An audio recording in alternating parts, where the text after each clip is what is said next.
Você já se perguntou como as pessoas eram salvas no Antigo Testamento? Como Deus salvava as pessoas antes de Jesus vir ao mundo? Será que no Antigo Testamento a salvação era pelas obras, enquanto hoje é pela fé? Muitas pessoas têm essa dúvida, e a resposta bíblica pode surpreender você. Acompanhe a seguir uma explicação clara e profunda baseada na teologia reformada com um apoio direto nas Escrituras. Para isso, veja esse vídeo até o final, inscreva-se no canal se ainda não for inscrito, deixe o like no vídeo para nos ajudar a continuar propagando a palavra de Deus. E vamos ao vídeo. Você já refletiu sobre isso? Como os personagens do Antigo Testamento, antes de Jesus, antes da cruz, antes da igreja, podiam ser salvos? Será que eles foram salvos por obras, enquanto hoje somos salvos pela fé? Essa pergunta tem levado muitos cristãos a equívocos, mas a Bíblia responde com clareza. E é sobre essa resposta que pode mudar a forma como essa fé se relaciona com o tempo da promessa e seu cumprimento que vamos explorar juntos agora neste vídeo. O fracasso de Adão e a justiça de Deus. Deus estabeleceu com Adão a aliança das obras. A obediência perfeita traria vida, a desobediência, morte. Essa aliança era clara, direta e baseada na responsabilidade humana. Mas não coma da árvore do conhecimento do bem e do mal, porque no dia em que dela comer, certamente você morrerá. Gênesis capítulo 2, versículo 17. Adão quebrou essa aliança, e quando isso aconteceu, Deus teria todo o direito moral e legal de executar o juízo. Ele poderia ter destruído Adão, Eva e toda a raça humana em seu início. Não seria injustiça, mas apenas o cumprimento da palavra que havia declarado. A rebelião do primeiro homem trouxe a culpa sobre toda a humanidade.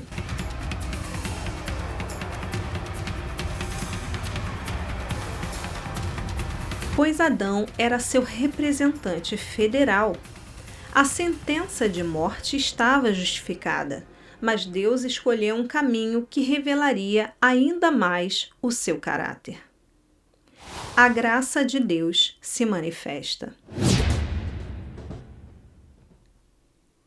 Surpreendentemente, Deus não aplicou o juízo final imediatamente. Ao invés disso, Ele manifestou sua graça. Cobriu a nudez de Adão e Eva com peles, um gesto simbólico e misericordioso. Mas mais do que isso, fez uma promessa gloriosa. Da descendência da mulher, viria um que derrotaria a serpente. Esse é o princípio da aliança da graça, ainda no Éden. Porém, inimizade entre você e a mulher, entre a sua descendência e o descendente dela. Este lhe ferirá a cabeça, e você lhe ferirá o calcanhar. Gênesis capítulo 3, versículo 15. A partir dali, Deus começa a conduzir a história com um novo propósito: redimir a humanidade caída por meio de um Salvador prometido. Essa é a essência da aliança da graça. O plano divino de resgatar pecadores por meio de um substituto justo que venceria o mal e restauraria a comunhão com Deus. A promessa de salvação na aliança da graça. Essa promessa inicial foi progressivamente revelada ao longo do Antigo Testamento. A aliança da graça se manifesta claramente em Abraão, quando Deus promete abençoar todas as nações por meio de sua descendência. Por meio dela, tua descendência, todos os povos da terra serão abençoados, porque você me obedeceu. Gênesis capítulo 22, versículo 18. Essa bênção não se refere apenas a Israel, mas ao Messias que viria por meio da linhagem de Abraão. Com Moisés, vemos a revelação do sistema sacrificial, que ilustra a necessidade da substituição vicária, sangue inocente derramado para perdoar pecados, apontando para Cristo. Portanto, a lei nunca foi meio de salvação, mas sim um instrumento para revelar o pecado e conduzir o povo à esperança do Redentor, conforme Gálatas, capítulo 3, versículo 24. A promessa era clara: Deus salvaria pecadores, não por mérito, mas por sua própria fidelidade. A diferença entre promessa e cumprimento. A salvação não mudou entre os testamentos. O que muda é a posição da fé em relação à promessa. No Antigo Testamento, os crentes olhavam para frente, confiando na vinda do Redentor prometido. No Novo Testamento, e ainda nos nossos dias, os crentes olham para trás, confiando na obra já consumada na cruz de Cristo. Ambos os grupos são salvos pela mesma fé e na mesma pessoa, apenas em momentos diferentes da história da redenção. A fé de Abraão é a mesma fé que hoje nos justifica, a confiança plena no Deus que salva por meio do seu ungido. O apóstolo Paulo ensina que a salvação sempre foi pela fé. Paulo combate com vigor a ideia de que a salvação poderia ser obtida pela obediência à lei. Ele usa o exemplo de Abraão para provar que, mesmo antes da lei de Moisés, a justificação era pela fé. Romanos capítulo 3, versos 23 e 24. Pois todos pecaram e estão destituídos da glória de Deus, sendo justificados gratuitamente por sua graça, por meio da redenção que há em Cristo Jesus. Argumentando ainda em favor da salvação por meio da fé, no capítulo 4 de Romanos está escrito: Abraão creu em Deus e isso lhe foi creditado como justiça. Romanos 4, versículo 3. E no versículo 16 está escrito: Assim, fica claro que não é apenas para os que são da lei que Abraão é pai, mas também para os que têm a fé que ele teve, pois é pai de todos nós. Ainda no livro de Romanos, no capítulo 5, versículo 1, está escrito: Portanto, visto que fomos justificados pela fé, temos paz com Deus por meio de nosso Senhor Jesus Cristo.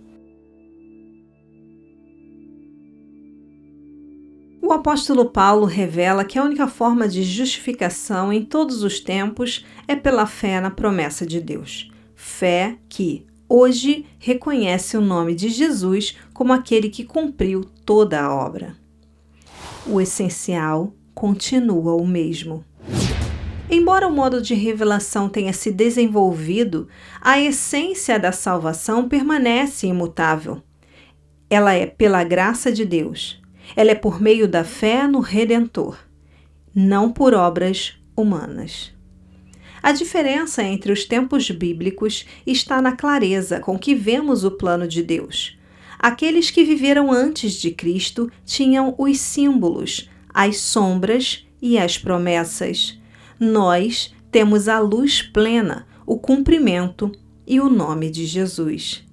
Mas o caminho sempre foi um só. Deus salva pela fé em sua promessa, pela fé em Cristo.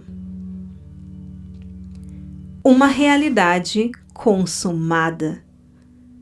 Hoje vivemos o privilégio de olhar para um evento consumado na história.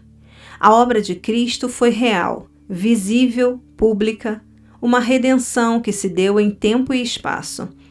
Ela é uma realidade consumada, um fato realizado. Isso fortalece a nossa fé, pois cremos em algo que já foi feito, não apenas prometido. No entanto, a verdade permanece. Uma vez que a aliança das obras foi quebrada, não há como restabelecer a comunhão com Deus pelos nossos próprios méritos.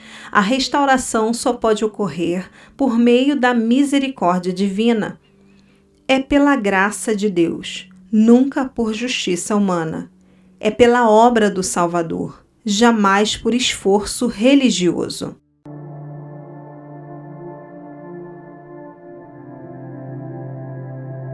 Portanto, todos os que já foram salvos, todos os que serão salvos, todos os salvos são salvos pela fé em Cristo.